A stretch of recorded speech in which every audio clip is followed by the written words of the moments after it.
Kọmishọna Anambra Steeti na-ahụ maka ahụike bụ Dr. Afam Obidike emego ka amata gbasara ọtụtụ amụma mmetụta dịgasị iche iche nke nwunye gọvanọ steeti a bụ Dr. Nonye Soludo megoro site n'aka otu ya ọbụghị gọọmenti nwe abụghị maka uru bụ Healthy Living Nonye Soludo bụ nke metagoro ndụ puku kwuru puku ndị mmadụ gburugburu steeti a.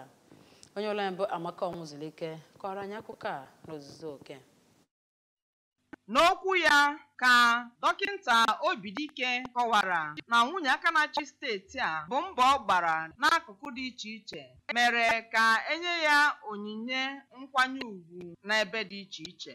Kọmishọna Obidike kọwara na ịgba mbọ nwunye aka na-achị steeti a bụ nnọọ ihe pụtara ìhè n'ebe dị iche iche bụ nke gụnyere ikesa akwa mgbochi anwụnta ọnụọgụgụ ya karịrị akarị, iwube Healthy Living Club na ụlọ akwụkwọ karịrị 800, ịkụzi ihe gbasara esim nri, iguzobe asọmpi dị iche iche iji kwalite arụike nakwa inye ọgwụgwọ n'efu n'akụkụ dị iche iche nyegara ụmụ nwanyị karịrị 1,000. A kọwapụtakwara ịgba mbọ Dọkịta Nonye bụ nke gụnyere inye ụmụntakịrị amụrụ ọhụụ nwere ọnụ mgbape ọgwụgwọ, ịgba ọgwụ mgbochi ntụrụụkwụ nakwa ikesa akamụ na-eme ka arụ kwụrụ chịm ma na-edozikwa arụ nye ụmụntakịrị na ụlọọgwụ ime obodo bụ nke